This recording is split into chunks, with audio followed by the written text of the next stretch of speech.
Aí galera, professor Lustosa na área, passando para te falar que tem mais uma aula gratuita do Alphacom agora, isso mesmo. Não se esquece de pegar o material que está na descrição do nosso vídeo, se inscrever no canal e apertar a sinetinha para ser notificado das nossas aulas e dar aquela curtida, né?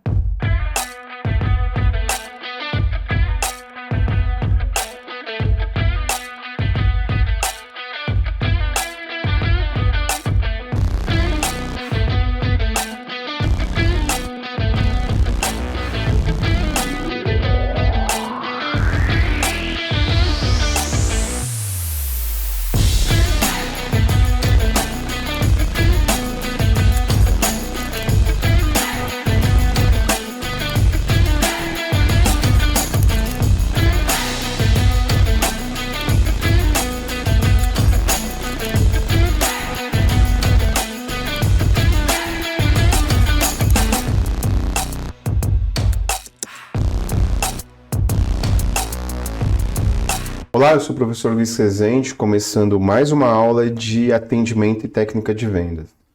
Você percebeu que nas últimas aulas eu comecei a trabalhar o pós-venda. O pós-venda e toda a legislação que trata da relação entre o cliente e o banco, o cliente e a instituição, quando eu comecei a trabalhar o Código de Defesa do Consumidor. Porque, veja bem, o Código de Defesa do Consumidor, ele trata da contratualização. Ele trata da pactuação entre a oferta de produtos e serviços, a forma que é oferecido e a forma que esse produto é entregue.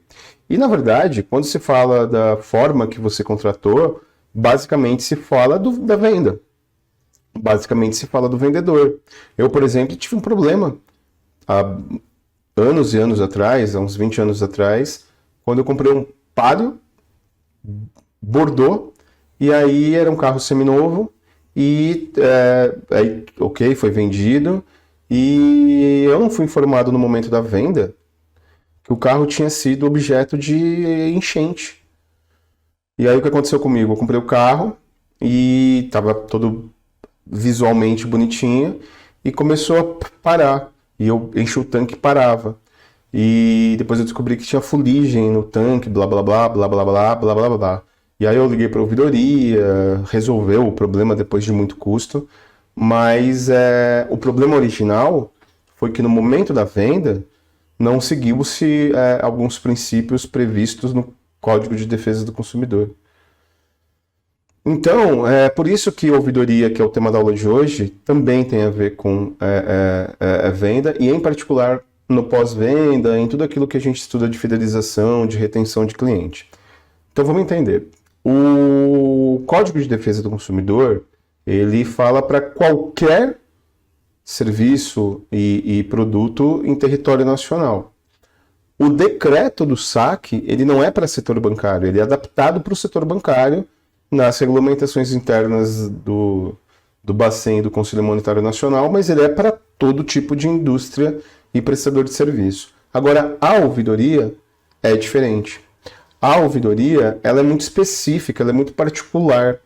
Então, antes de começar a pontuar os elementos centrais da Resolução 3849 de 2010, que é a regulamentação da ouvidoria no setor bancário, tanto que é um decreto do Bacen, do Conselho Monetário Nacional, deixa eu pontuar duas coisas importantes. A primeira é a diferença entre SAC e ouvidoria. O SAC ele tem um decreto geral, a ouvidoria tem um decreto específico no setor bancário. O SAC ele resolve o problema. O SAC ele pode ser o primeiro atendimento do cliente, né? Então eu vou lá adquirir um produto ou serviço e aí eu tenho alguma divergência, eu tenho alguma diferença com algum produto ou serviço, alguma dúvida, e aí eu posso ligar direto para o SAC. Já a ouvidoria não. A ouvidoria é a última instância. A ouvidoria ela funciona, ela deve servir quando nenhum outro tipo de atendimento, inclusive o SAC, conseguiu resolver o problema. Então, na verdade, a ouvidoria é a retaguarda qualitativa, e sim, deve ser qualitativa, como você vai verificar. Essa é uma diferença fundamental. A outra diferença fundamental é que o SAC, ele preza muito pelo Código de Defesa do... Toda relação comercial deve prezar pela legislação, pelo Código de Defesa do Consumidor. Mas o SAC específico, ele pega o CDC na mão, né? Na verdade, a execução do CDC. porque afinal de contas o saque está previsto no Código de Defesa do Consumidor e o decreto que você trabalhou comigo anteriormente o regulamenta. Já a ouvidoria, ela é específica, porque afinal de contas, se eu ligar para a ouvidoria do meu banco e argumentar alguma coisa sobre o prazo de resgate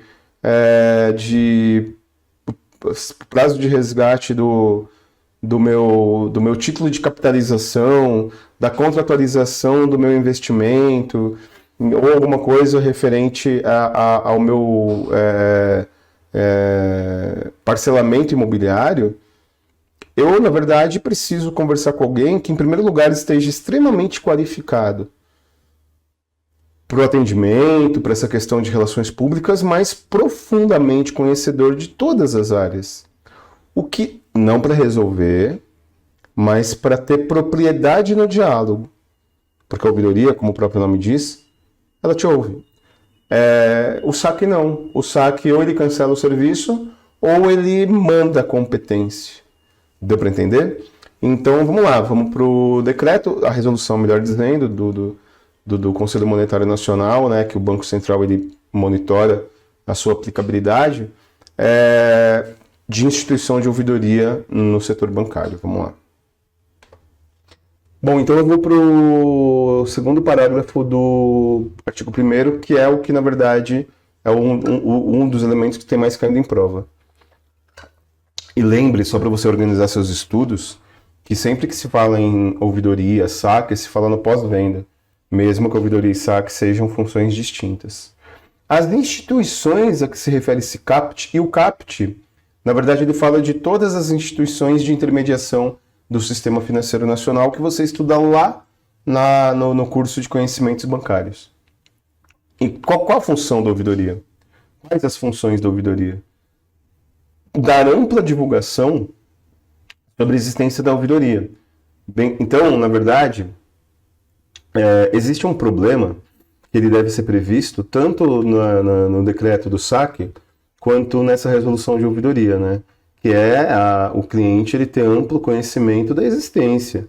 Não adianta nada você ter um saque escondidinho lá no canto do site oculto, parece um game você descobrir sobre a existência da ouvidoria, bem como dar informações completas acerca da sua finalidade.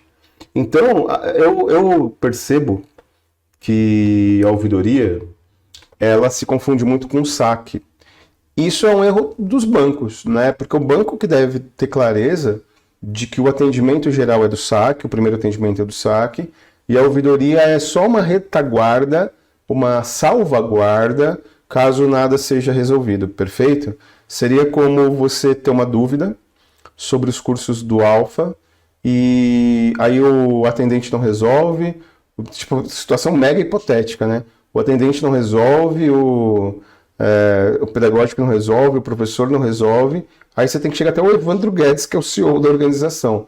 É óbvio que a ouvidoria não são os sócios, não são os diretores, mas a ouvidoria ela tem o status de ser o setor qualitativo de resolução.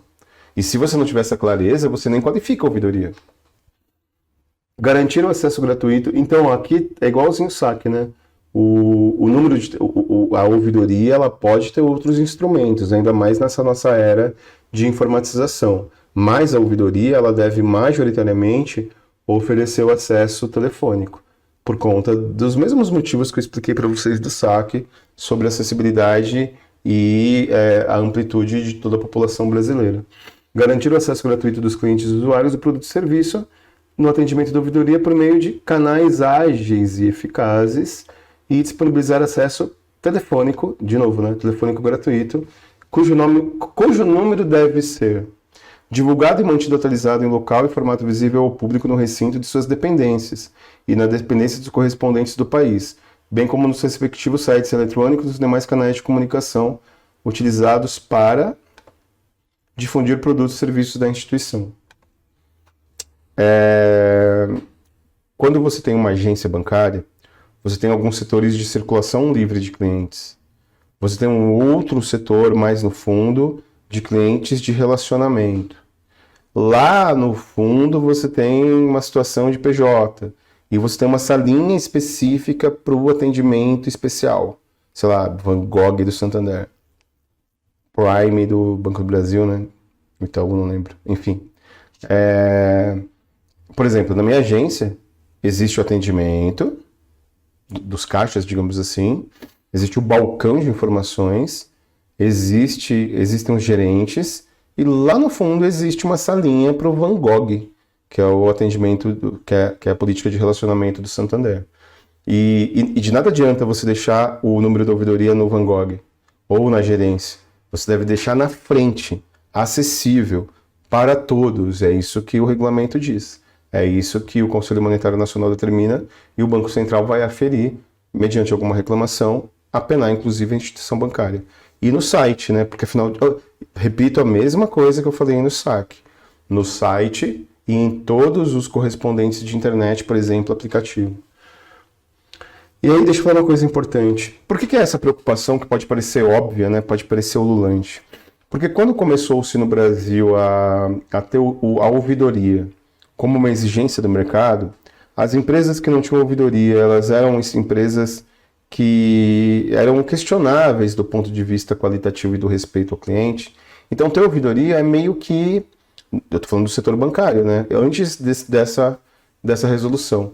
Ter ouvidoria é uma coisa meio óbvia quando você trabalha com serviços. Ainda mais serviços governamentais, né? Ou seja, linhas de crédito e tudo mais. Mas o problema é que o que começou a acontecer no setor bancário e fora dele é que deixa eu tomar aqui meu microfonezinho, é que a ouvidoria, ela ficava meio que como um segredo, né? Então, e na verdade não é muito sacanagem, vamos entender. Os bancos, eles entendiam que a ouvidoria deveria ser uma situação diferenciada de acesso. Situação final. Então, elas não divulgavam. E ao não divulgar, você criava a quebra da disponibilidade.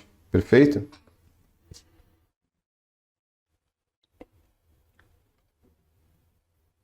Então, aonde deve constar, né, o número do telefone da ouvidoria? Registrado nos extratos. Registrado nos extratos, nos comprovantes, inclusive telefônicos, nos contratos formalizados com os clientes, nos materiais de propaganda, publicidade e nos demais documentos ao cliente. Registrado e mantido permanentemente, atualizado em sistemas de informação de forma estabelecida pelo Banco Central. Existem dois tipos de papéis produzidos pelo banco. O papel de propaganda e publicidade e o papel fruto da operação comercial. E nesses dois a ouvidoria deve estar presente, né?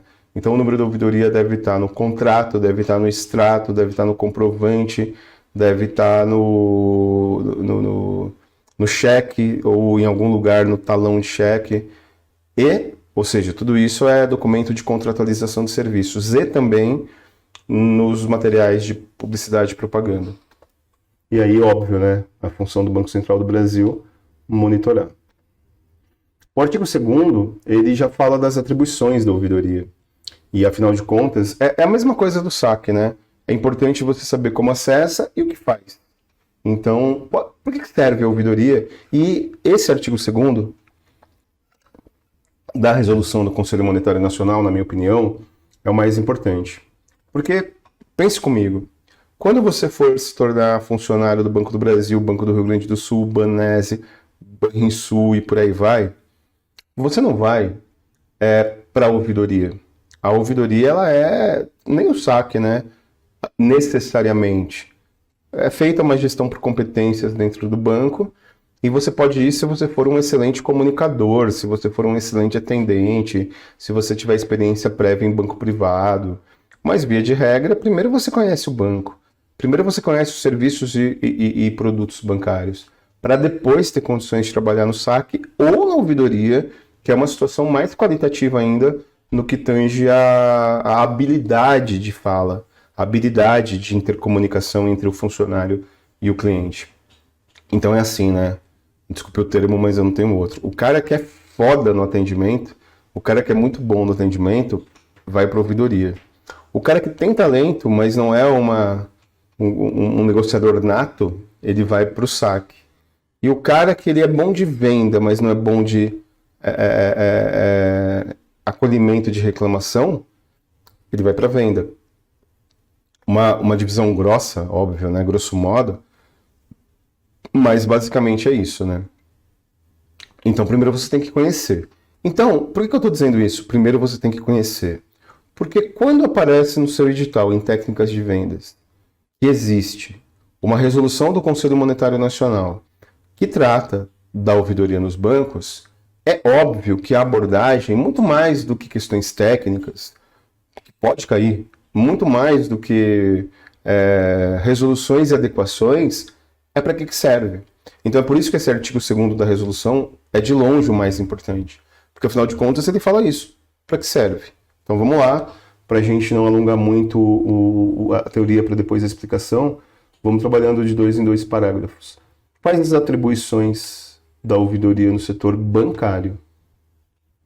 Receber, registrar, instruir, analisar e dar tratamento formal e adequado às reclamações dos clientes e usuários de produtos e serviços das instituições referidas no CAPT, que, repito, são todas as instituições do Sistema Financeiro Nacional. Então, olha só, você recebe a reclamação, você registra a reclamação com o devido número do protocolo, você instrui o cliente, inclusive, a que departamento ou que pessoa ou qual procedimento ele deve ser. E você pode analisar uma situação que não é clara e dar um tratamento formal e adequado, que é ter urbanidade, que é ter celeridade, que é ter transparência, ou seja, tudo aquilo que nós estudamos quando nós trabalhamos atendimento ao público em geral, aqui se adequa ao SAC, perfeito? E aí é tanto ao cliente quanto ao usuário. Pode parecer redundância, mas não é. Por exemplo, eu tenho conta corrente, eu tenho investimento, eu tenho talão de cheque, eu tenho cartão de crédito no banco. Eu sou cliente. Eu não tenho nada disso, mas eu vou lá fazer meu saque do FGTS. Eu sou usuário. Artigo 1º.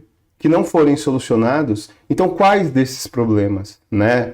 Então quais dessas reclamações? E aí é o que eu falei da diferença do saque para a ouvidoria. O saque pode ser o atendimento inicial, a ouvidoria não. Então, reclamações que não forem solucionadas por atendimento habitual realizado na agência ou qualquer outro ponto de atendimento. Então, nesse sentido, já fica clara qual a função da ouvidoria. Deixa eu falar com o gerente?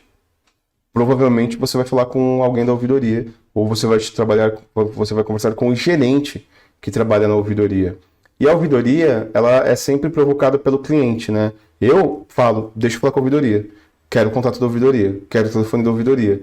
Por quê? Porque eu sei que na ouvidoria você tem uma situação mais, digamos, propícia à resolução por conta da própria função da ouvidoria, né?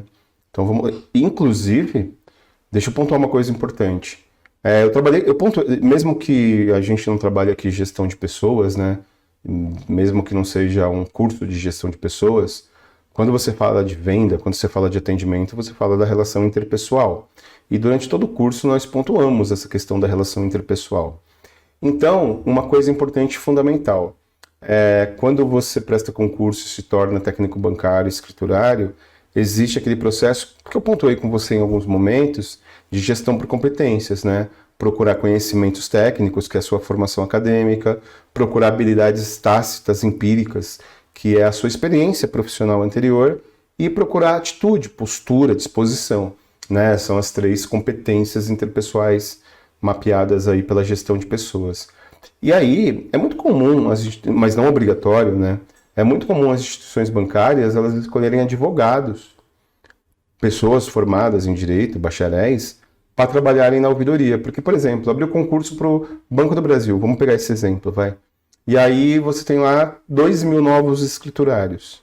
Você tem que começar a demandar, né? Você tem que começar a atribuir função. Sempre com a lógica de a pessoa certa estar no lugar certo. E nesse sentido, a gestão de competências ela pega o advogado, o bacharel, que ele tem todo um treinamento em tese na faculdade para retórica, perfeito? Então, nunca é o atendimento inicial, né? É sempre quando não for solucionado pelo órgão competente. Prestar esclarecimentos necessários e dar ciência ao cliente, né? Aos reclamantes, acerca do atendimento de suas demandas e das providências adotadas. Então, a ouvidoria, quando ela é provocada, ela nunca tem uma postura passiva de anotei sua reclamação registrada. Não é isso.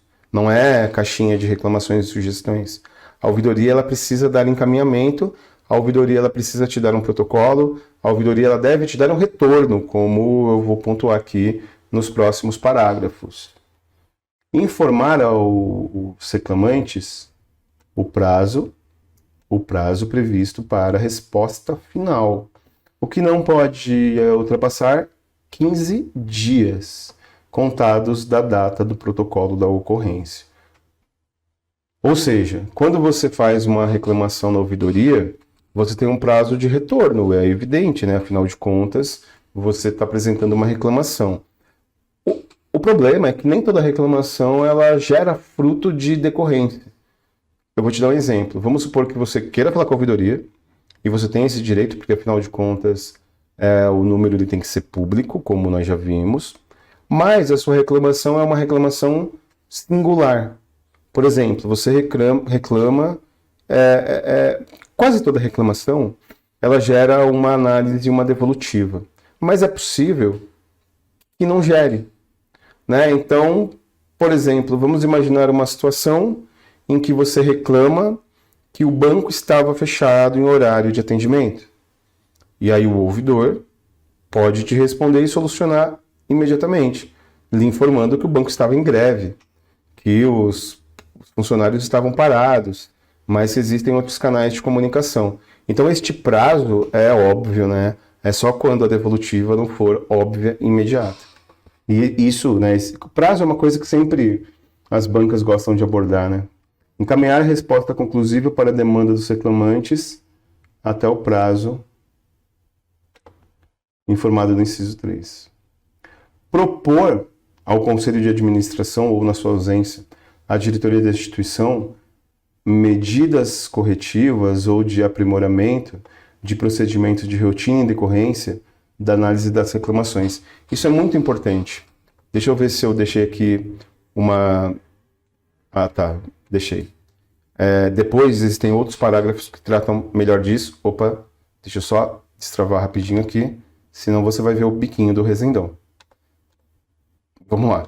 Bom, então, como eu falava para você, tem um elemento aqui central, importantíssimo, que é o seguinte.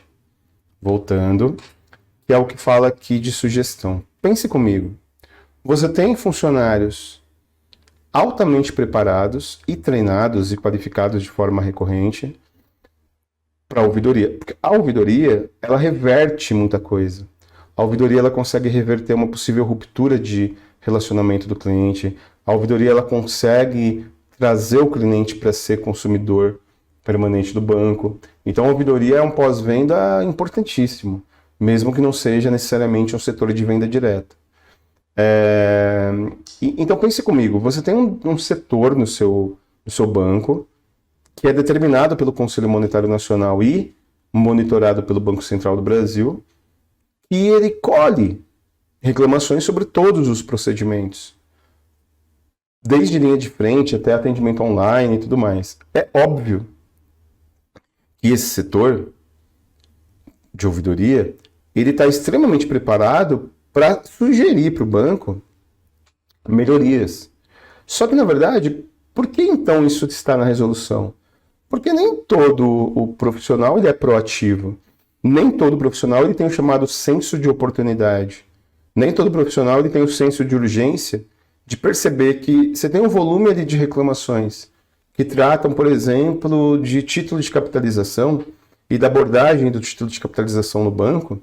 Se você não regulamentar isso, você pode ficar dependente da opinião pessoal de cada ouvidor sobre relatar isso para a diretoria. A partir do momento que você deixa na resolução, isso está claro que é uma função da ouvidoria fazer tal relatório. Elaborar e encaminhar à auditoria interna, o comitê de auditoria, quando existe a instituição, ao final de cada semestre, relatório qualitativo e quantitativo sobre a atuação da ouvidoria. Ou seja, uma coisa é o atendimento quantitativo de quantas reclamações aconteceram de cada produto ou serviço ou de cada setor. Outra coisa é a qualidade desses atendimentos. Então, na verdade, a ouvidoria ela starta 2 relatórios. Ela starta um relatório para quem determina a política do banco, para melhorias de procedimentos, e ela gera, melhor dizendo, um relatório para a auditoria interna, que tem uma função de monitoramento, né? O Banco Central do Brasil, os nomes, então também deve ser encaminhado para o Banco Central esse relatório. Para efeito de designação do que trata o caput, são estabelecidas as disposições. Não há vedação a que o diretor responsável pela ouvidoria, então sempre o banco deve ter um diretor que é o diretor ouvidor, né? Que é o diretor do departamento, porque a ouvidoria é um departamento. Desempenha outras funções na instituição, exceto o diretor de administração de recursos de terceiros. Então nada impede que o diretor da ouvidoria ele também seja diretor de outros setores internos do banco. No caso de bancos comerciais, bancos múltiplos, caixas econômicas, sociedades de crédito, financiamento, investimento e associações de poupança ou empréstimo, ou seja, né, aqui ele está detalhando aquilo que você estudou lá em conhecimentos bancários de instituições, o ouvidor não poderá desempenhar outra função. Então, tome cuidado. O diretor, ele não fica fazendo atendimento, né? Só em raríssimas exceções. Ele cuida de todo o departamento. Já os atendentes, né, os ouvidores, né, o chamado ouvidor, ele não poderá fazer outra coisa por questões óbvias, por conflito de interesse. Então, pense comigo. Imaginem que eu sou um técnico bancário e eu sou especializado em crédito rural. E eu trabalho com crédito rural. Eu fico batendo meta de crédito rural. Porque eu tenho um plano de carreira, o que é honesto, de querer virar diretor de uma agência ou gerente geral de uma agência, dependendo da nomenclatura que o banco utiliza, lá no interior do meu estado, e eu quero trabalhar majoritariamente com crédito rural. Então, e fora isso, tem a comissão, né, de venda, pior ainda. Então, imagina que um ouvidor, ele queira valorizar o crédito rural. E aí, pode nem ser má fé, pode nem ser uma postura com falta de probidade, de falta de ética. Ele naturalmente tem uma tendência, pode ter uma tendência, por vício de função, de atender de forma mais cuidadosa questões de crédito rural. Então, por isso que ele não pode ter outra função, para não poluir. Na hipótese de recair a designação do diretor responsável pela ouvidoria e do ouvidor sobre a mesma pessoa, ele não poderá desempenhar outra atividade. Então, olha que interessante. Quando ele é só diretor, ele pode desempenhar outro papel interno no banco. Quando ele é ouvidor, ele não pode. Mas quando o diretor é ouvidor, e o que pode acontecer, nesse caso específico, aí é atividade exclusiva. Perfeito? Bom, então, deixa eu voltar aqui. Você percebeu, portanto, que a ouvidoria ela é muito específica, muito particular, e ela tem a função de redução de danos.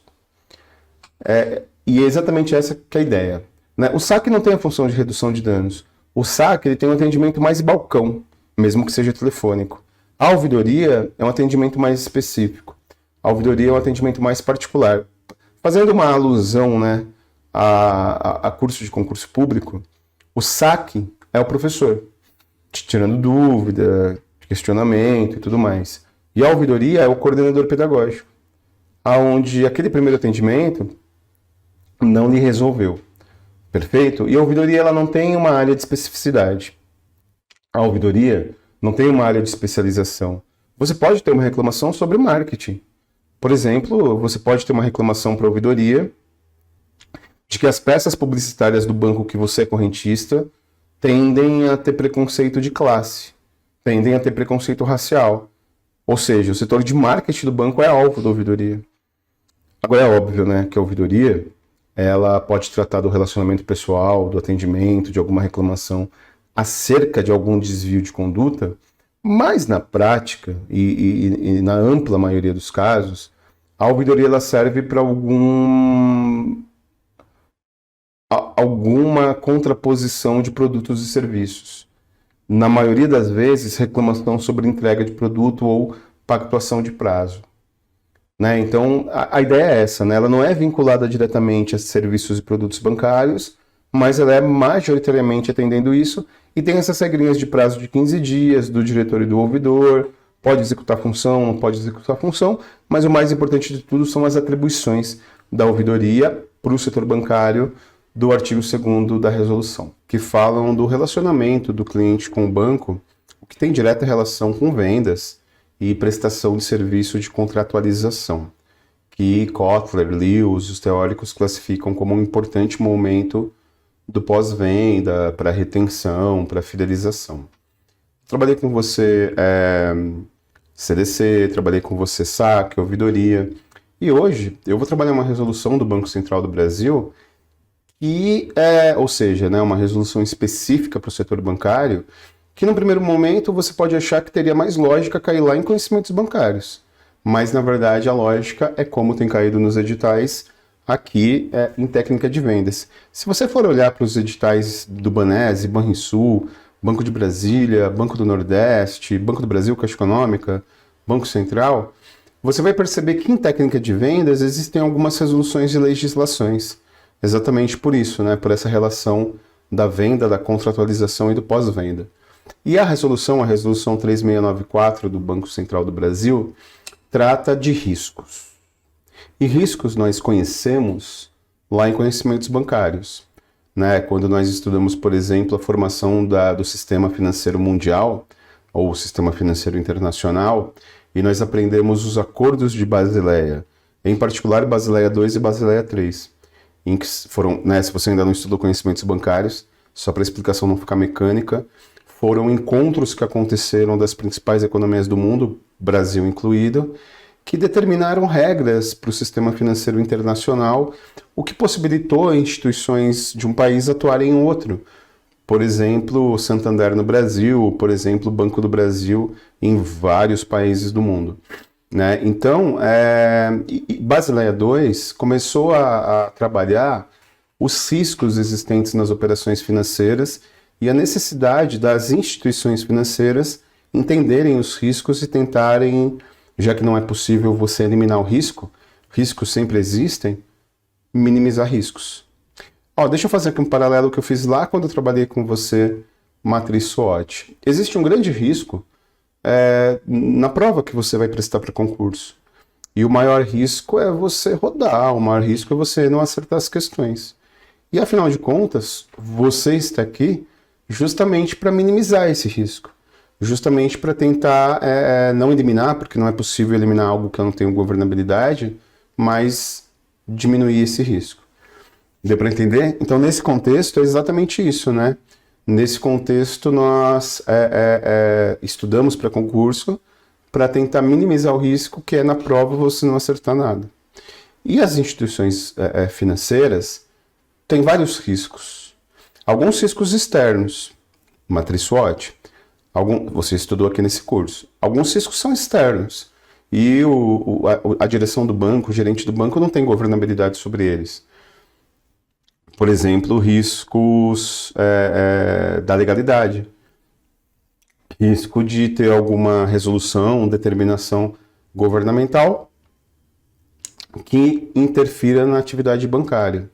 Existe o risco político, né? O risco de indefinição política.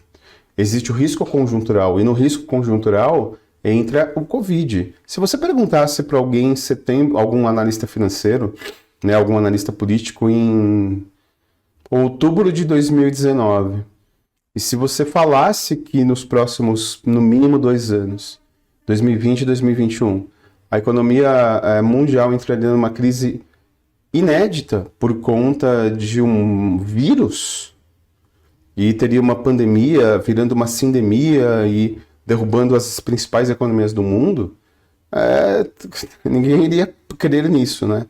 Mas aconteceu. E é óbvio que daqui para frente, não só o setor bancário, mas todo o mercado vai analisar um risco de uma nova pandemia. Como tem acontecido, não superamos ainda definitivamente essa situação, né?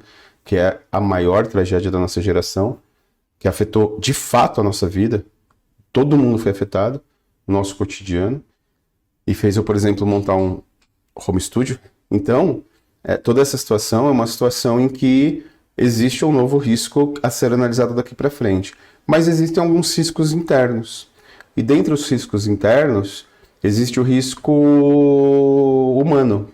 O risco de algum erro em operação bancária, algum erro na atividade profissional do funcionário do banco.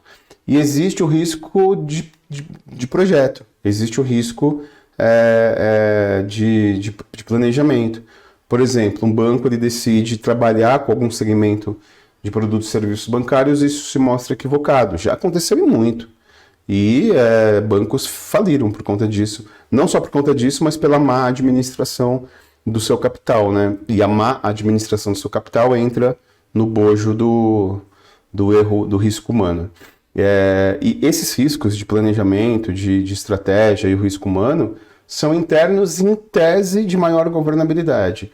Já os riscos externos, você pode pelo menos, já que você não consegue controlá-los, como que um banco vai controlar o cenário político, o cenário econômico, a legalidade?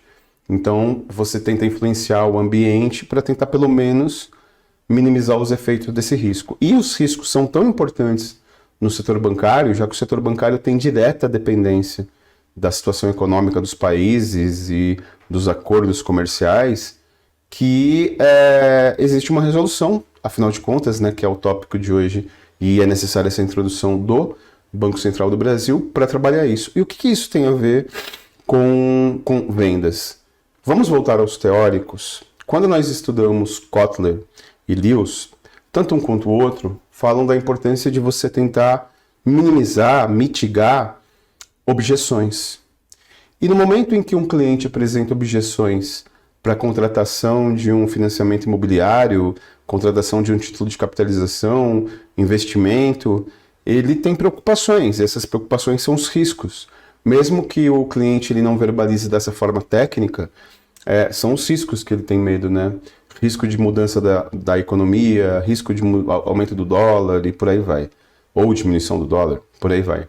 Então, no momento da venda, Kotler caracteriza particularmente, naquelas etapas dele, a necessidade de você superar objeções. E é justamente por esse motivo que isso cai em técnica de vendas. Vamos lá. Ou seja, de alguma forma, você não pode esperar que o técnico bancário, que o escriturário, seja um especialista em mitigação de riscos, né?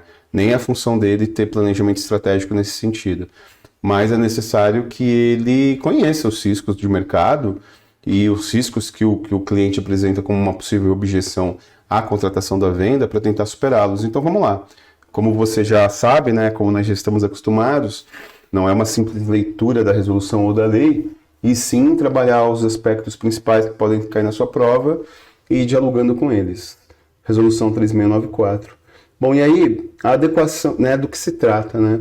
A adequação dos produtos e serviços ofertados ou recomendados às necessidades, interesses e objetivos de clientes e usuários. Então, isso tem a ver diretamente com o risco do fator humano, com o risco de você empurrar um produto para um cliente e não ser o que ele precisaria, não ser o que ele teria como mais importante. Isso pode acontecer. Por exemplo, dependendo da taxa de algum investimento, dependendo da parcela do financiamento imobiliário, você pode ter um índice analítico de variação de preço que você não deixou muito claro para o cliente e vá fatalmente levá-lo à inadimplência. E a inadimplência é um ônus do banco, né?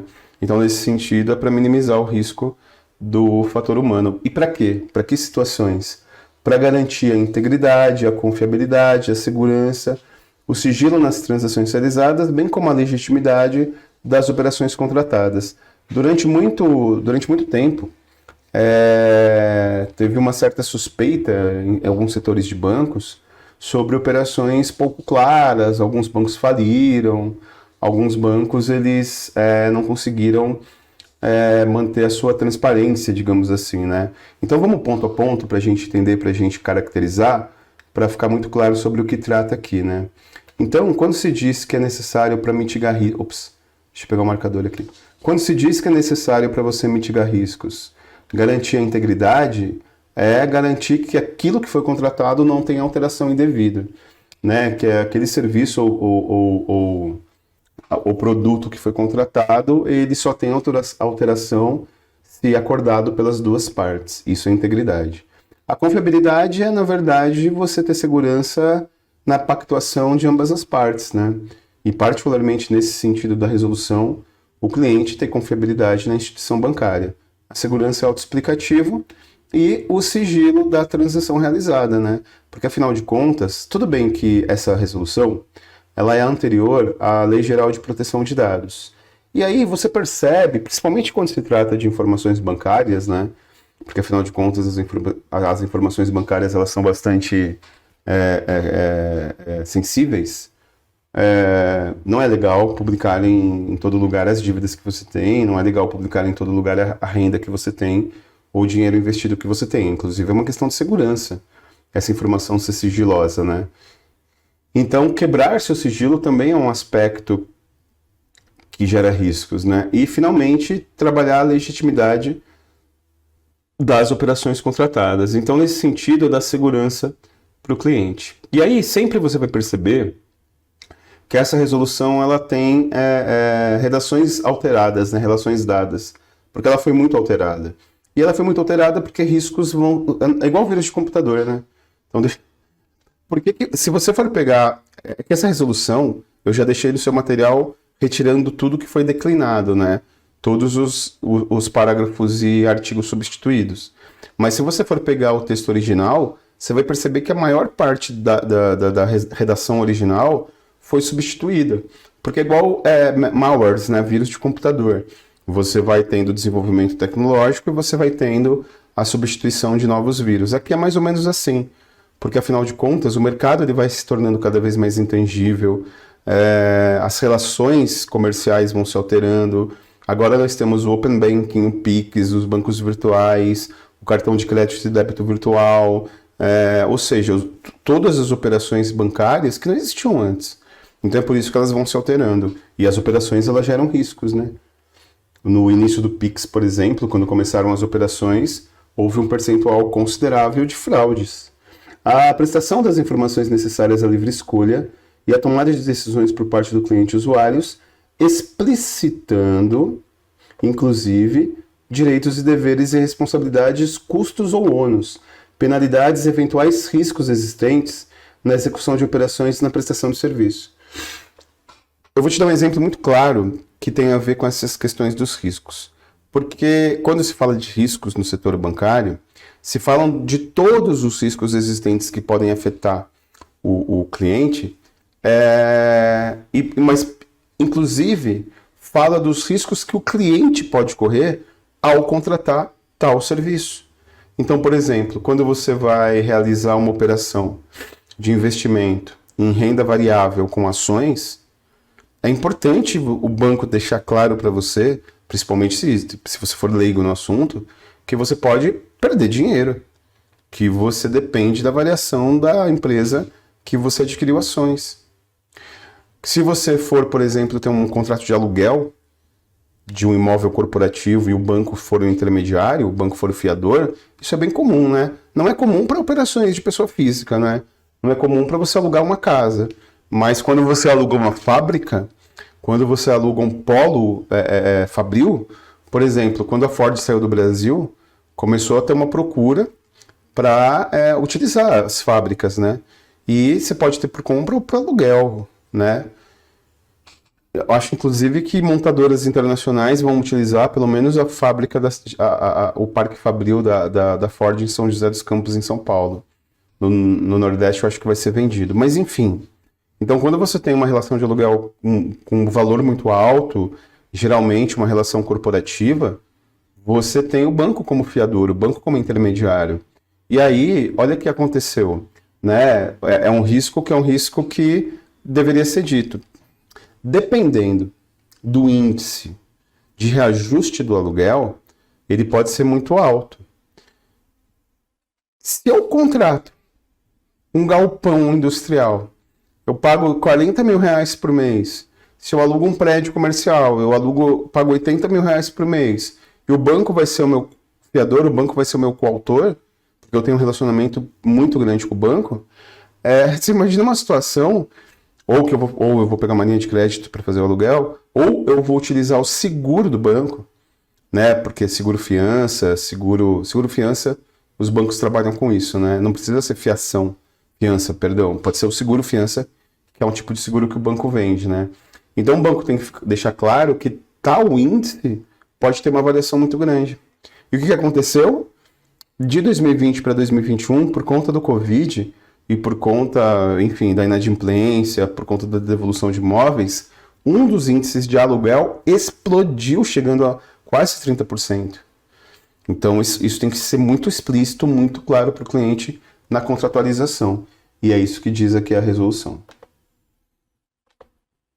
O fornecimento tempestivo ao cliente ou usuário do contrato, recebido extrato, comprovante e outros documentos relativos à operação em serviço. Quando você fornece ao cliente o contrato, e o contrato ele lista todos os riscos, isso é uma garantia do banco de que o cliente está informado do risco. Só que aqui tem um problema, que é o problema da tradução, né? Então, deixa eu até tomar uma aguinha para explicar isso. Em nome da transparência, em nome da cordialidade, em nome do saque, quando o atendimento é telefônico, mas particularmente em nome do CDC, você precisa não só entregar o contrato para o cliente, porque talvez o cliente não consiga realizar a interpretação daquele contrato, que muitas vezes tem uma linguagem não traduzível para a explicação do atendimento. Então é necessário que, por exemplo, seguro-fiança, né, que é o exemplo que eu dei. Então, além de entregar o contrato à via do cliente, o vendedor ele deve explicar os riscos que estão ali contidos e apresentar quais são as partes do contrato que apresentam tais riscos. A utilização então é o que eu falei aqui, ó, de nada adianta no contrato você colocar todos os riscos que envolvem a operação que o cliente contratou, se isso não está, isso é uma linguagem de economista, né? Então a utilização de redação clara, objetiva, adequada à natureza e à complexidade da operação em serviço, contrato, recibo, extrato, comprovante, documento destinado ao público, de forma a permitir o entendimento, óbvio, né? Tem documento com juridiquês, tem documento com termos técnicos. E qual é um dos vícios que o setor bancário tem, que inclusive o Banco Central do Brasil combate bastante? O vício tecnicista de siglas, em que você insere várias siglas e nem sempre todos têm conhecimento de tais siglas. Identificação no contrato, né? Prazos, valores, encargos, multas, datas, locais e demais condições. Deixa eu te dar um exemplo disso. Quando eu comecei a investir, eu confesso que quando comecei a ganhar minha grana, fazer o primeiro dinheirinho, assim, querer investir, hoje eu tenho invisto renda fixa, renda pouquinho, né? Renda fixa, renda variável, tesouro direto, enfim, eu invisto um pouquinho em cada modalidade, né?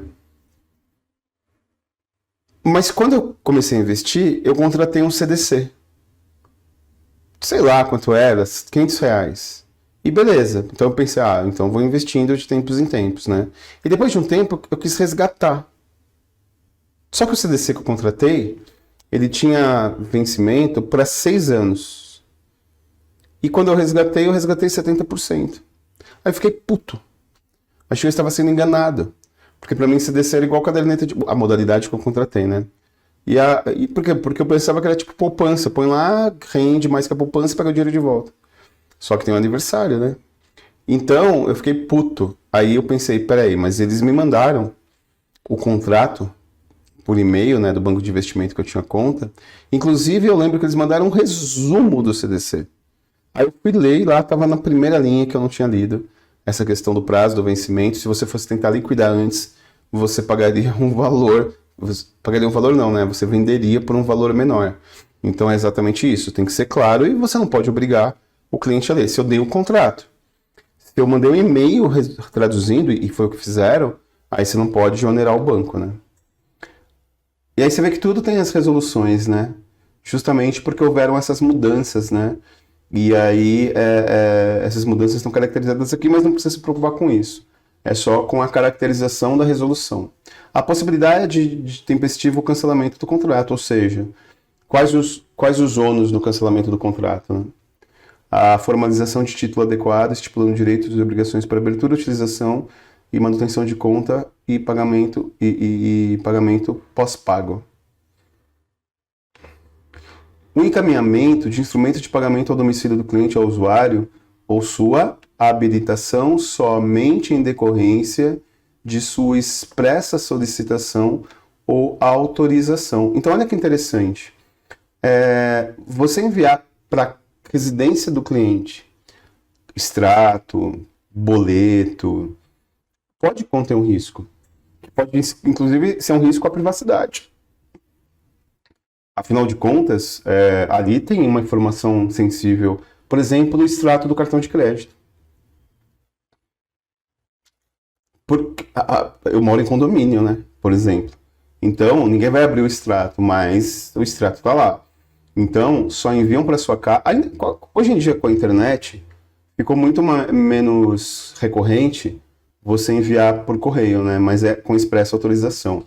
A identificação dos usuários finais beneficiários do pagamento ou transferência de demonstrativo e fatura do pagador, inclusive em situações em que o serviço de pagamento envolver as instituições participantes de diferentes arranjos de pagamento.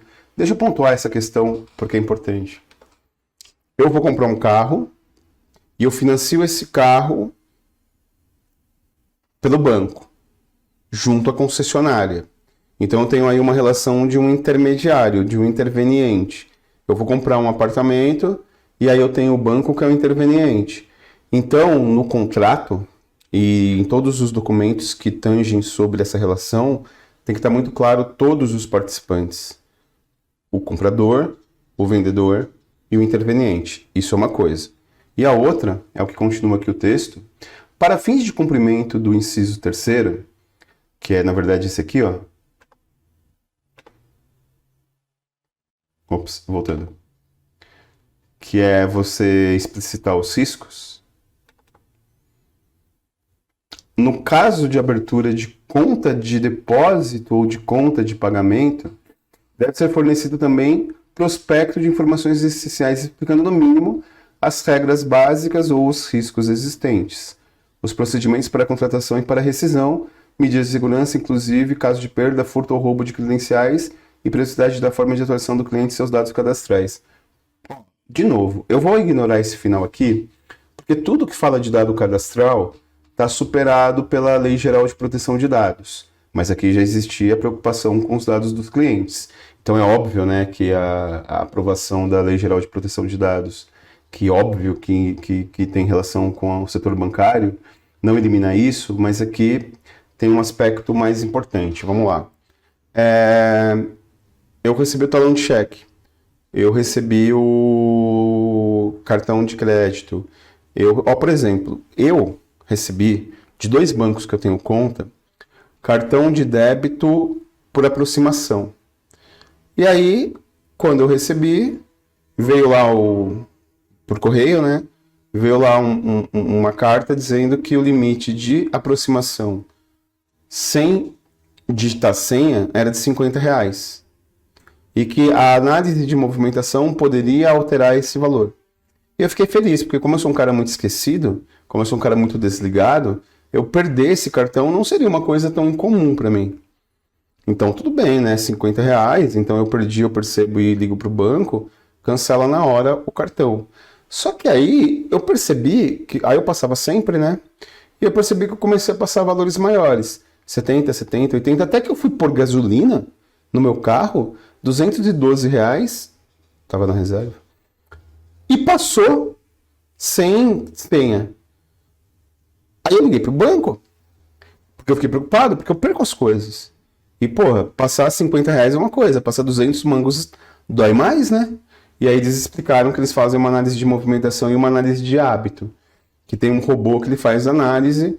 Então, como eu sempre ponho gasolina naquele posto, sempre como eu passo naquele posto, para aquele tipo de pagamento, naquele local, eles aumentaram. Só que, na verdade, isso estava explicado de uma forma bem livre, bem solta quando veio o cartão, né? Sob análise de hábito de pagamento. Perfeito? Então, continuando. Isso é um risco, né? Então, é o risco que diz do procedimento se você perder, por exemplo, o cartão. As instituições, né, do sistema financeiro devem divulgar em suas dependências ou nas dependências dos seus estabelecimentos que ofertam seus produtos, local visível e de forma legível, informações relativas a situações que impliquem recusa ou realização do pagamento ou recepção de cheque, ficha de compensação, documento, inclusive cobrança, contas e outros. Ou seja, todos os ônus que você pode ter quando você não arca com seus compromissos financeiros devem ser explicitados. E a explicitação nesse caso não é para você ser coagido, é para você ser informado. É vedado às instituições referidas recusar ou dificultar aos clientes ou usuários o acesso aos canais de atendimentos convencionais. Entenda-se, linha de frente, guichê, gerente, saque e ouvidoria que nós trabalhamos anteriormente, inclusive de guichês no caixa ou atendimento alternativo em caixas eletrônicos. Perfeito? Bom, então, na verdade, todos os riscos que o cliente corre na contratação de um produto e serviço bancário são decorrentes ou de riscos externos, ou de riscos internos do banco, ou riscos externos da qual o cliente se vitimiza. Por exemplo, é muito comum quando você vai comprar qualquer coisa, inclusive quando você vai contratar serviços bancários, você ter seguro adicional. E esse tal seguro adicional, ele é, na verdade, uma forma do banco te dizer, uma forma... Sabe, você vai comprar um telefone celular, aí oferecem para você garantia estendida de mais um ano. Quando você vai, por exemplo, realizar um seguro de automóvel. Então, no caso dos seguros, e particularmente no seguro de automóvel, né, você estuda lá em conhecimentos bancários, essa questão dos riscos ela é muito clara. Então, nós trabalhamos durante a maior parte do curso com elementos vinculados diretamente a técnicas de vendas, atendimento, mas, como no próprio curso nós vimos, a venda ela tem a ver com todos os elementos. E aí existe uma parte importante de legislação e de regulamentação que tem a ver com o resultado e o que envolve a situação de venda, como no Alphacom, né? No Alpha, os consultores de vendas, eles são amparados para conseguirem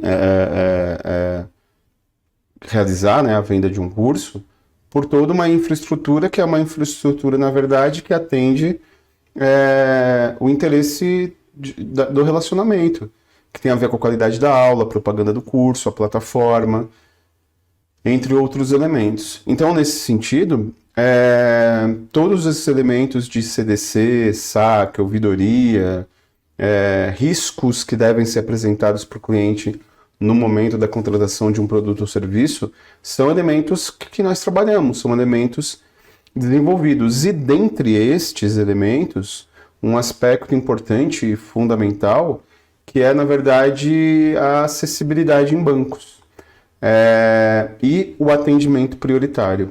Então, existe o Estatuto da Pessoa com Deficiência. Não é isso que eu estou trabalhando aqui, isso não se trabalha em técnica de vendas.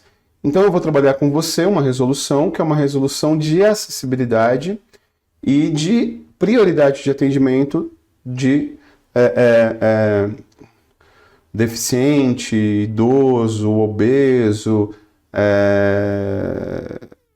lactante, gestante. Mas antes de trabalhar a lei propriamente dita para o setor bancário, eu vou trabalhar um texto do próprio Banco Central do Brasil que fala de acessibilidade no setor bancário, que isso também pode ser abordado na sua prova.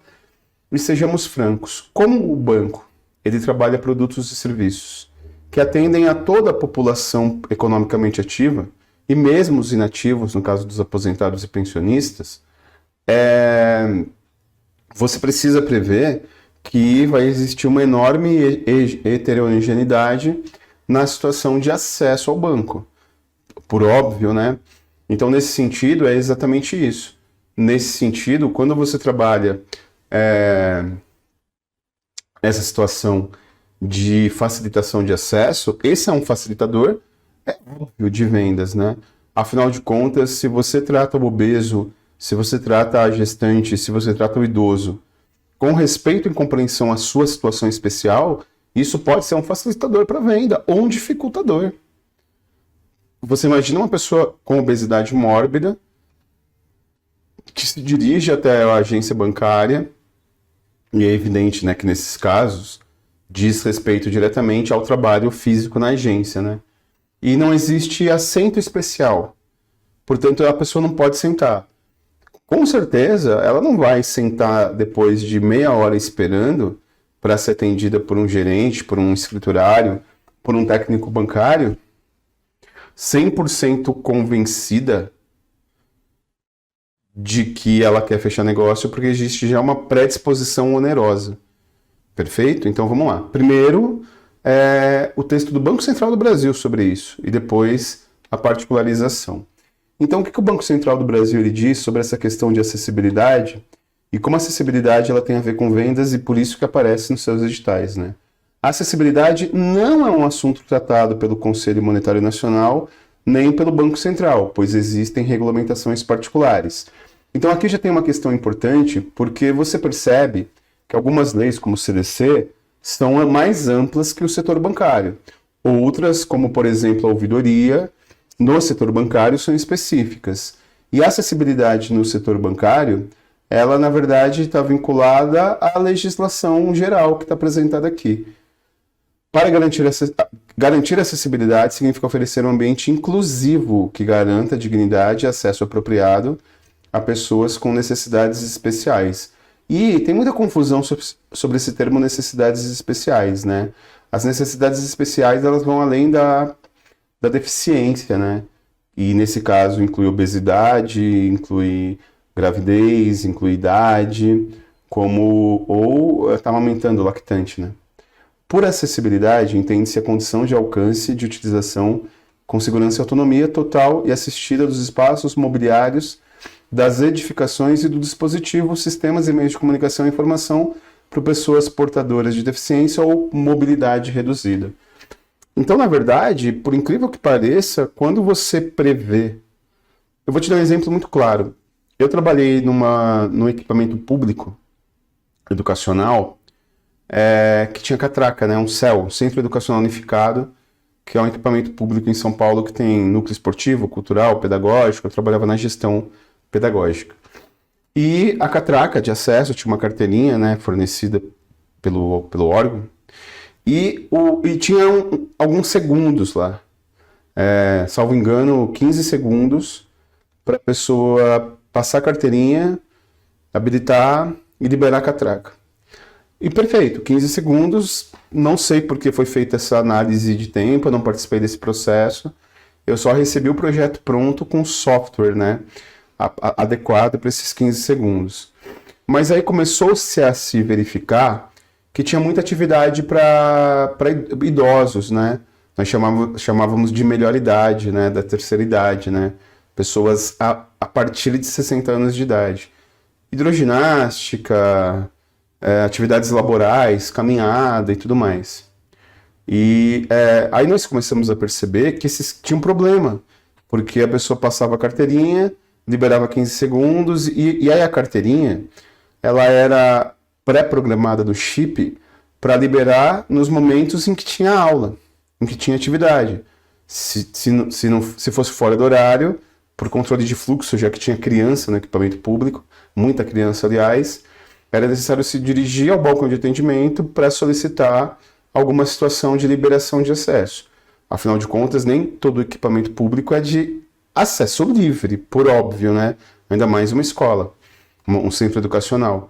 Enfim, e aí percebeu-se que os idosos ou os portadores de deficiência, por exemplo, os cadeirantes, não conseguiam passar nos 15 segundos. Então tinha um problema de acessibilidade. Precisava mais tempo. Bom, então nesse sentido, o banco ele deve prever... Isso aqui não é lei, isso aqui é um texto do site do Banco Central do Brasil, e aí é Ctrl+C, Ctrl+V, nesse caso nas provas, né? Que você deve prever mobilidade reduzida, inclusive na logística. E é o que eu falei, né? Se você não tiver o atendimento prioritário para o idoso, se você não tiver o mobiliário adequado para o obeso, se você não compreender a necessidade do atendimento prioritário para a gestante, isso, fora um problema legal e fora um problema de urbanidade, de sensibilidade com a dignidade da pessoa humana, também é um dificultador enorme de venda. Eu vou te dar um exemplo também que ajuda muito na hora da prova você entender qual a abordagem. Eu tenho um primo que ele tem uma loja de equipamentos eletrônicos. E, na verdade, para carro, né? Som para carro. E aí, ele estava na loja, e aí chegou um garoto e falou, moço, você tem, sei lá, o rádio tal? Aí o cara falou, tem tal, esse modelo. Eu falei, então, você pode ir lá no carro, falar pro meu pai o preço e negociar? Aí meu primo falou, puta moleque folgado, puta cara folgado, né? Vou lá no carro negociar com ele. Aí ele foi meio injuriado, preparado pra falar, meu irmão, e aí, você é folgado, hein? Quando ele chegou no carro, na verdade era um carro adaptado e o pai era deficiente. E aí percebeu-se nitidamente, né, que era adaptado, ele não tinha parte das duas pernas, aí na hora ele desmontou e atendeu. Então, e por que o pai não foi até a loja? Porque não tinha rampa. Então, rampa, barra para segurar e cadeira para obeso são os elementos mais básicos disso. Continuando, mas a resolução fala de atendimento prioritário, né? O acesso prioritário às edificações e serviços de instituições financeiras deve seguir os preceitos estabelecidos nas normas técnicas de acessibilidade. Ou seja, é o Banco Central dizendo novamente, não precisa ter classificação para banco, não precisa ter especificação para banco, porque toda a normalização, inclusive da Associação Brasileira de Normas Técnicas, já estabelece isso para espaços físicos de acesso ao público. As normas da MNT tratam, entre outras, como área de circulação, sinalização, corrimão, alarme, piso, rampa, rota de fuga, elevador, previsão de vagas e sanitários. Eu não sei se vocês notam, eu não sei se vocês percebem, como eu dou aula disso, né, eu fico sempre notando, por hábito, né, que é muito comum não, né, é obrigatório em espaços de atendimento ao público, em algumas cidades, você ter um mapa de fuga, um mapa de risco. Então é uma planta com várias cores diferentes de risco de incêndio, risco de alagamento, risco de vazamento de gás, e esses riscos eles têm que estar num mapa lá, inclusive com as rotas de fuga para o cliente visualizar. Isso é bastante comum. As instituições financeiras devem dar atendimento prioritário às pessoas com deficiência física, auditiva, visual ou mental. E todas essas deficiências, nenhuma delas impede o cidadão ser cliente do banco, né? Então, na verdade, não existe nenhum impedimento de ser cliente do banco, né? Óbvio, né? A não ser que tenha uma exceção, afinal de contas, não existem direitos absolutos, né? Nem na Constituição Federal. Então, nesse sentido, salvo exceções, você não tem nenhum impedimento. Muito menos por conta de deficiência. Mas aí a questão é que não se trata apenas de deficiência, mas se trata também de mobilidade reduzida, permanente ou temporária, no caso, sei lá, de um pé quebrado. E também as pessoas com idade igual ou superior a 60 anos. No Brasil, se alterou, né, essa caracterização de idoso. Então, na verdade, a expectativa de vida do brasileiro é, em média, de 76 anos. Veremos aí como fica depois da pandemia de coronavírus. Mas, ou seja, nos seus, em média, expectativa de vida, eu tenho um tio que tem 90 anos de idade. Eu tenho um tio e uma tia que tem 90 anos de idade. Então, quando você tem 60 anos, você é considerado idoso. E tem os direitos dos idosos. Então, nesse sentido, quando você chega lá aos seus últimos 15, 16, 20 anos de expectativa de vida, você tem facilitações. Apesar que tem muita gente de 60 anos de idade que está melhor do que eu. Gestantes, lactantes e pessoas com crianças de colo. Continuando. Bom, tudo isso que eu falei para você são observações do Banco Central do Brasil. São opiniões do Banco Central do Brasil sobre acessibilidade, mas aqui existe a resolução.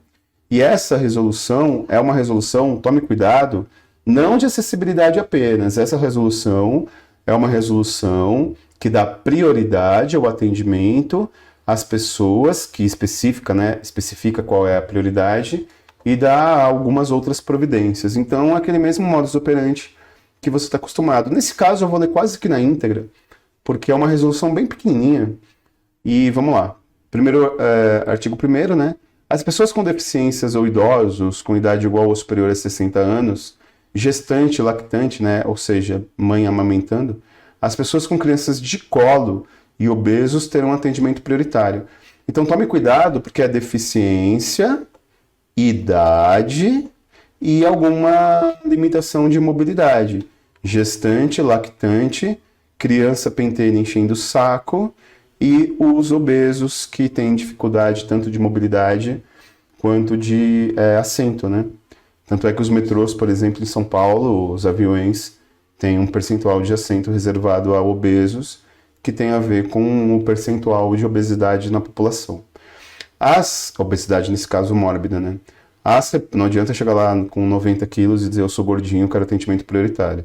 As repartições públicas, empresas concessionárias do serviço público, ou seja, as autarquias, que são os bancos, serão obrigadas a dispensar atendimento prioritário por meio de serviços individualizados que asseguram tratamento diferenciado e atendimento imediato às pessoas que se refere o artigo 1º. Então, mas, por exemplo, mas e quando você tem a fila de idosos que está muito grande? Isso nos bancos meio que foi resolvido, porque quando você tinha... Isso acontecia, isso era um problema. Existia um tempo na história do serviço bancário, até ali meados dos anos 2000, que os caixas, eles tinham filas individuais, tipo supermercado. Cada caixa do banco tinha uma fila. E aí você tinha um caixa especializado no atendimento prioritário. E o que acontecia? Muito idoso, meu saudoso pai, ele não gostava de ir no atendimento prioritário. Não porque ele tinha algum problema em envelhecer, né? Pelo contrário, ele sabia quem ele era, tinha dignidade para saber que a idade é algo que você vai acumulando ao longo da vida. Ele, na verdade, ele preferia ir no atendimento normal por uma razão, porque era mais rápido do que o atendimento prioritário. Porque o banco é um local em que muito idoso vai, por conta dos benefícios do INSS. E também por conta de ter menos relação com o bankline, né? Então, por exemplo, é óbvio que quando você tem sua vida profissional sem utilizar recursos de tecnologia, é muito mais difícil depois você ter inclusão à tecnologia. Apesar que é óbvio, né? Muito idoso, e todos os idosos da minha família praticamente utilizam WhatsApp e tudo mais. Inclusive Bankline. Mas a minha mãe, por exemplo, ela utiliza o WhatsApp, põe status, comentário, tem Instagram, faz comentário em vídeo meu no YouTube, mas ela nunca se propôs a conhecer o aplicativo do banco. Então ela liga para o banco, ela vai para o banco, nós fazemos as coisas para ela pelo aplicativo. Então, essa menor acessibilidade à virtualização que os idosos têm e os benefícios fazem eles irem mais ao banco. E aí teve esse problema. Hoje, isso está resolvido porque, na verdade, tem fila única, né? Então, através da senha que você tira, já caracteriza o atendimento prioritário. É assegurado, então é isso, né? Você tem um atendimento prioritário, que antes você podia até ter uma crítica, e aí eu queria retomar isso, porque isso tem a ver com essa resolução. Antes existia até uma crítica aos bancos, e era uma crítica real, que eles não tinham um total de caixas para o atendimento do idoso como deveria, e aí você tinha a fila do idoso maior do que a fila normal. Meu pai ia na fila normal porque era mais rápido, na maioria das vezes. Só que os bancos, eles alegavam falta de pessoal. Quando, na verdade, poderia ser isso, mas poderia ser outra coisa também. Por quê? Porque era uma prospecção de público. E que, na verdade, isso não é correto. Na verdade, o que eu vou explicar agora é uma disfunção. E qual era a disfunção? É você olhar para o público e você caracterizar, por exemplo, que o idoso ele não deveria ter atendimento. E ele não deveria ter atendimento, por exemplo, porque ele não gera novos serviços e contratos via de regra. Então é o aposentado que já tem o seu benefício, já tem o seu relacionamento estabelecido e que ele não vai gerar, via de regra, óbvio, né? Novos serviços e novos contratos. Então você opta por ter os caixas normais. Isso lá no passado. Com a senha isso resolveu. É assegurado em todas as instituições financeiras a prioridade no atendimento das pessoas mencionadas, ou seja, regulamentação no setor bancário. As empresas públicas de transporte e concessionárias de transporte coletivo, reservados assentos devidamente identificados aos idosos, gestantes, lactantes, pessoas portadoras de deficiência e pessoas acompanhadas por crianças de colo. Então aqui tem a caracterização, né? As empresas públicas de transporte, concessionárias de transporte coletivo, reservarão os assentos. Porque lembre que, voltando aqui, ó, não é algo exclusivo e específico para o setor bancário, né? Na verdade, essa resolução ela é uma resolução que vai além do setor bancário, mas aqui em específico, em particular, ela fala do setor bancário.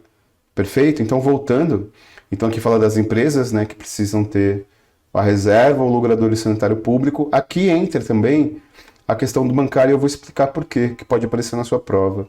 Os logradouros e sanitários públicos, bem como os edifícios de uso público, terão normas de construção para efeito de licenciamento da respectiva edificação, baixadas pela autoridade competente e destinada à facilitação de acesso aos portadores de deficiência. E aqui fala de veículos. E, bom, depois nós continuamos aqui. Mas só voltando aqui. Os bancos, eles precisam ter banheiros adaptados a deficientes. E aconteceu num banco que um querido amigo meu que mora em Curitiba, funcionário do Banco do Brasil, relatou que tinha uma situação específica. Olha só, ele era gerente de uma agência do Banco do Brasil no interior de Curitiba, região próxima a Londrina, porque ele se especializou, esse meu amigo, em crédito rural. Então, enfim, ele trabalhava numa agência de uma cidadezinha muito pequena. E a agência tinha o banheiro normal para o público, caso se solicitasse, porque as agências bancárias, elas não deixam os banheiros no local de circulação, deixam no local reservado quando solicitado. Mas precisa ter o banheiro de deficiente, né? O banheiro com adaptação. E na prática ninguém utilizava o banheiro de deficiente. Por quê? Porque você tinha uma cidade muito pequena, o percentual de deficientes era muito pequeno, era uma agência rural, era uma agência muito voltada para o crédito rural, que basicamente tinha os mesmos clientes. Então, como não se utilizava, isso aconteceu antes do meu amigo virar gerente, e relataram isso para ele como uma preocupação, né? Então, como a agência não tinha muito espaço físico, e como isso foi nos anos 90, tinha muito papel, né, de contrato e tudo mais, resumo da ópera, eles utilizaram o banheiro de deficiente, que na prática não era utilizado por ninguém, como almoxarifado, como depósito. Só que aí chegou um cliente deficiente e pediu para utilizar o banheiro de deficiente, porque dependendo da deficiência, você tem uma incidência maior de ir no banheiro, uma dificuldade maior de ir no banheiro na sua locomoção, né? Se eu quero ir no banheiro, eu paro, vou na padaria, tomo um café e vou no banheiro. Agora, você imagina um deficiente que está com transporte especial ou carro adaptado, parar para querer ir no banheiro, enfim. Aí não pôde ir, deu um rolo porque o banheiro estava inutilizado. Então, nesse caso específico, tem direta relação com o setor bancário, continuando. Os proprietários de veículos, então aqui ele fala, né, das adaptações dos veículos adaptados. E aí, aqui tem uma questão importante que pode aparecer, né, que é exatamente esse caso que eu comentei com você. E se o banco não fizer atendimento prioritário? E se a agência não tratar atendimento prioritário? Porque tem um problema, que é um problema objetivo, né? É muito comum você saber da importância do atendimento prioritário para o idoso. Isso já está estabelecido, né? Os direitos dos idosos. É muito comum você ter o atendimento prioritário para o deficiente físico. Mas não é muito comum você ter atendimento, compreender o atendimento prioritário para a gestante também. Mas tem 2 casos em particular que você precisa de mais sensibilidade e as pessoas precisam de mais conscientização. A obesidade e mães com criança de colo. Porque criança de colo é um conceito muito subjetivo, né? A criança de colo, ela pode andar, dependendo da situação, mas ela pode estar no colo. E é difícil você caracterizar isso, né? Não, essa criança é de criança de colo. É um pouco de bom senso, é um pouco de feeling. E o obeso. E nesse caso, muitas vezes a falta de atendimento é por falta de adaptabilidade, falta de logística, mas muitas vezes é por pura e simples incompreensão. Por exemplo, essa adaptação do banco reservado para o obeso. Então, vamos lá. Quais as inflações, né? No caso do servidor, ou servidor e empregado público, né? Ou da chefia responsável pela repartição pública, as penalidades são: no caso da empresa concessionária de serviço público, 500 mangos por incidência a 2.500 mangos por veículo sem condições previstas nos artigos 5º, 3º e 5º. No caso de instituições financeiras, que é o que nos interessa em particular, né? No caso das instituições financeiras, a penalidade prevista no artigo 40, e aí tem a lei, que na verdade é uma penalidade prevista no ano e dia que foi criado o Banco Central do Brasil. O Banco Central do Brasil foi criado dia 31 de dezembro de 64. E é exatamente isso, né, o dia da criação do Banco Central do Brasil, que são previstas tais penalidades nas instituições financeiras. As penalidades que se trata desse artigo serão elevadas em dobro no caso de reincidência. O Poder Executivo regulamenta no prazo de 60 dias e a lei entra em vigor no prazo de sua publicação. Então vamos lá para a gente arredondar. Quando se trata de venda, não apenas o atendimento prioritário, ou seja, não furar a fila, né? Mas ter uma fila específica é algo previsto nessa lei. Mas tem algo que vai um pouco além da lei, que na verdade trata um pouco daquela aula de riscos. Então eu vou fazer uma junção aqui para complementar dessa regulamentação que vai além do sistema financeiro, mas você percebe como que é um texto curto, é um texto muito pontual, mas é um texto que ele fala muito das instituições financeiras. Justamente porque as instituições financeiras são um tipo de serviço oferecido ao público que pega todo mundo. E na verdade, pega mais esse público, né? Esse público com algum tipo de deficiência de mobilidade. Por quê? Porque o idoso, ele é, via de regra, beneficiário. Porque, dependendo da deficiência que você tem, você pode também se aposentar por invalidez. Então é só estar nos bancos, é só ir no banco. Se você... as pessoas não vão mais em banco agora, né? Por hábitos digitais e pela crise do coronavírus. Mas deficientes e idosos são muito comuns no banco. E aqui ele fala da deficiência mental, e eu queria pontuar isso. Então imagine uma situação em que você tem alguém com deficiência cognitiva. Essa pessoa tem pleno direito, óbvio, de ter acesso a produtos e serviços bancários. Ela pode ter um tutor, ela pode não ter um tutor, ela pode ter um facilitador. Então, você tem, de um lado, a lei, a regulamentação, melhor dizendo, que prevê a prioridade no atendimento, e de outro lado, você tem a regulamentação de riscos no setor bancário no momento da contratualização. Então, juntando essas duas coisas, é necessário que você utilize uma linguagem mais adaptável, em geral para o idoso, que não tem compreensão dos novos produtos e serviços bancários. É preciso que você tenha uma linguagem mais adaptada ainda para alguém que tenha deficiência cognitiva mental. Porque se você trata um jovem que trabalha com TI, com uma pessoa aposentada que nunca trabalhou com tecnologia, algum serviço ou produto bancário que você pode ter interface na tecnologia, você não cumpre a explicação de transparência de risco. E a mesma coisa com a deficiência mental. Então as coisas podem se juntar. Perfeito? Então, na verdade, é isso. Foi mais uma aula para trabalhar, para detalhar, para explicar essa... E aí eu continuo, né? Ainda tenho outras coisas para dizer sobre como essa infraestrutura de leis e regulamentos, algumas maiores que o Sistema Financeiro Nacional e algumas específicas do Sistema Financeiro Nacional, podem trabalhar e influenciar na nossa vida. Perfeito? Muito obrigado, até a próxima. Aí, ó, gostou da aula? Então não se esquece de dar aquela curtida, fazer um comentário pra gente saber o que você achou, se inscrever no canal para assistir a aula com quem mais aprova no Brasil. Isso mesmo. E o material tá aí na descrição do vídeo também, então pega esse material e vai estudar. Tamo junto!